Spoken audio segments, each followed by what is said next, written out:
இன்றைக்கி கரூரில் வந்து மொத்தமாக தமிழ்நாடு ஃபுல்லாகவே 26வது சாலை பாதுகாப்பு வார விழா எல்லா மாவட்டங்களும் நடத்திட்டு வராங்க. மாதிரி இன்றைக்கி கரூரில் வந்து வட்டார போக்குவரத்து அலுவலகத்தில் மெடிக்கல் கேம்ப்னு சொல்லி நடத்தி இது மாதிரி வந்து ஆட்டோ டிரைவர்ஸ், டிரைவிங் ஸ்கூல்ஸ் இவங்களெல்லாம் அழைச்சி இப்போ வந்து சும்மா ஒரு கண் துடைப்புக்காக மக்களுடைய வரி பணத்தை வீணடிக்கிற வகையில் செயல்படுத்திட்டு இருக்காங்க.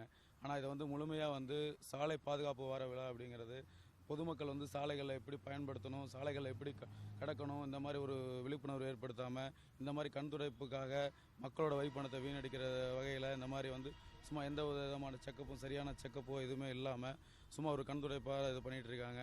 ஆனால் மனித உயிரிழப்புகள் வந்து நிறைய நடந்துகிட்டு இருக்குது சாலை விபத்தில். இதை வந்து கண்டுக்கிறதுக்கு பல முறை நாங்களும் பல இது கேட்டுட்ருக்கோம். லாரி உரிமை சார்பாக பல கோரிக்கைகள் வச்சுருக்கோம். ஆனால் அதெல்லாம் வந்து புறக்கணிச்சிட்டு இந்த மாதிரி சும்மா ஒரு விளம்பர நோக்கத்தோடு இதை வந்து மக்களோட வரி பணத்தை வந்து தொடர்ந்து வீணடிக்கிற நோக்கில் இந்த மாதிரி பண்ணிகிட்டு இருக்காங்க. இப்போது முறையான ஒரு பரிசோதனையோ சிகிச்சையோ எதுவும் கிடையாது. சும்மா ஒரு கண் துடைப்புக்காக இதை வந்து பண்ணணும், நாங்களும் பண்ணுறோம் அப்படின்றதுக்காக ஒரு ஃபார்மாலிட்டிஸ் பண்ணிகிட்டு இருக்காங்க. ட்ரைனிங் நர்சஸை வச்சு இந்த மாதிரி ஒரு அனுபவம் இல்லாத ஒரு முறையான டாக்டர் இவங்களாம் வச்சு சரியான அதுக்கு உண்டான ஒரு செக்அப் பண்ணி அதுக்கு உண்டான ட்ரீட்மெண்ட் கொடுக்கறதுக்கு உண்டான எந்த இதுவுமே கிடையாது.